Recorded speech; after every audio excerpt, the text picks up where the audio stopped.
नमस्कार सर। नमस्कार। सच साहिब जी। क्या शुभ नाम है जी आप जी का? राम किशोर सैनी। सर कहाँ से आए आप? हम तहसील लादीगढ़, जिला अलवर, राजस्थान।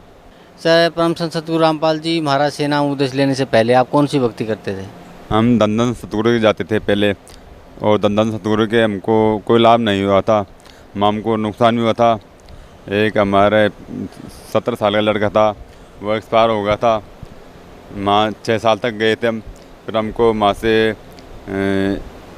हमको एकदम भेजो, हमारे साथ में माँ धोखा हुआ था। उन्होंने बोला था कि दंदन सतगुरु अगर बंद हो जाए पुलिस थाने में तो आप जो ऐसे करो, आतंकवाणी जैसे करो, और जो तेल के संधे हुए कपड़े रखो, और जो जीप गाड़ियों में आग लगाओ, तेल माचिस से लगा के कपड़ों को उनमें फेंको, जीप गाड़ियों में, ट्रकों, बसों में, और पुलिस थाने के हाथ मत लगाओ और दूर भग जाओ और छुपाओ या छुपा लेना, बताना मत हम दंदन सतगुरु से जुड़ रहे हैं, और मत जाना, पर बताना नहीं सही। सर कहाँ से नाम उपदेश लिया था आपने दंदन सतगुरु से? कौन थे, किस संत से आपने नाम उपदेश लिया था? उसके नाम श्री गुरुमित राम रहीम सिंह जी थे, सिरसा से। तो क्या नाम मंत्र जाप करने को दिया था आपने, आपको संत गुरमीत सिंह जी राम रहीम जी ने? सतपुरुष अकाल मूर्त शब्द स्वरूपी राम। तो जो आप भक्ति कर रहे थे सतपुरुष अकाल मूर्त शब्द स्वरूपी राम मंत्र की, जो संत गुरमीत सिंह जी ने आपको दिया था, उस भक्ति से आपको क्या लाभ मिला? हमको वहाँ कुछ नहीं लाभ नहीं मिला था, हमको नुकसान हुआ था। ये लड़का एक्सपायर हो गया था। उन्होंने बताया था कि जिसकी उम्र रहती है उतनी रहती है, न तो कमती होती है न बत्ती होती है। सर फिर परम संत सतगुरु रामपाल जी महाराज की शरण में आप कैसे आए? हमारे साथी माँ पहले ही दंदन सतगुरु के जाते थे। उन्होंने उनको एक पुस्तक दी थी हिसार में, यहाँ संत श्री संत गुरु रामपाल जी महाराज जी की, जो उस भगत ने यहाँ की पुस्तक पढ़ी थी और फिर वो यहाँ पर आए थे। उसने जो यहाँ पे लाइन में लग रही थी, कहीं चरण सेवा चल रही थी, तो उस भगत ने बताया कि जो हम दंदन या संत श्री रामपाल जी महाराज जी के चरण सेवा में हम भी लाइन में लग रहे थे, तो हमसे आगे पीछे वाले हमसे बोला था, गुरुजी ने, संत रामपाल जी महाराज जी ने बोला था भगत जी यहाँ आओ। तो उस भगत ने सोचा था अगले वाले से को बोल रहे हैं गुरुजी, तो अगले वाले को भगत को मना कर दिया गुरुजी ने। और फिर मैंने उस भगत ने सोचा पीछे वालों को गुरुजी बुला रहे हैं, पीछे वालों को मना कर दिया।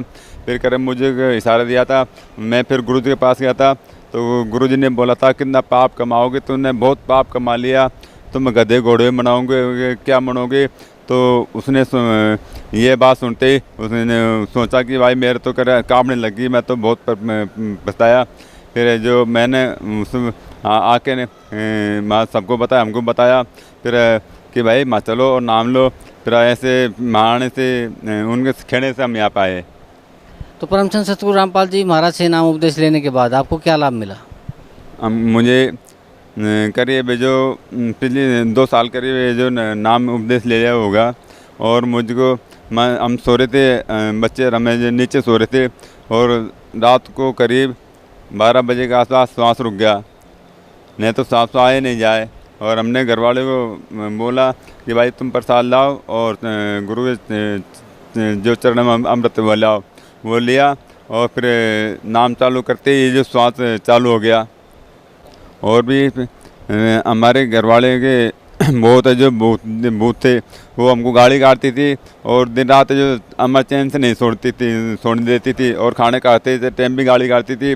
और फिर यहाँ आने से हमको यहाँ सारे भूत भग गए, और फिर हमको प्रेम से खाना खिलाती है। और फिर एक बार मेरे शरीर में बीमारी आई थी, हार्ट अटैक की बीमारी आई थी, तो यहाँ महेंद्र सिंह जी नहीं थे उस टाइम संज्ञान समाधान में, तो एक दूसरा भगत भाई था। तो उनसे बोला मन की भगत जी हमारे शरीर में यहाँ दर्द उठ रहा था सीने में, हार्ट पे, और जो गुरुजी ने बचाया। फिर उस भगत जी ने बोला कि तुझको 12 लाख से गुरुजी ने बचा दिए हैं भाई। और फिर हमारे मुझसे छोटे वाले भाई की इस तरीके उसके भूत आते थे बहुत ज़्यादा, वो कपड़े फाड़ के ब्लाउज फाड़ के फेंक देती थी, और रेल के नीचे कंधे को भगने को तैयार हुई थी, वो भी आने से ठीक हुई है। तो सर पहले आपने गुरमीत सिंह जी राम रहीम जी से नाम उपदेश ले रखा था, वहाँ से आप भक्ति कर रहे थे, उसे आपको कोई लाभ नहीं मिला। उसके बाद आप परम संत सतगुरु रामपाल जी महाराज की शरण में आए, आपको काफ़ी लाभ मिला।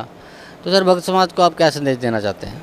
मैं ये संदेश देना चाहता हूँ, सब भक्त भाई आ जाएं और यहाँ गुरु जी से संत श्री रामपाल जी महाराज भगवान जी के नाम ले लें और अपने मुत्ते कल्याण करें।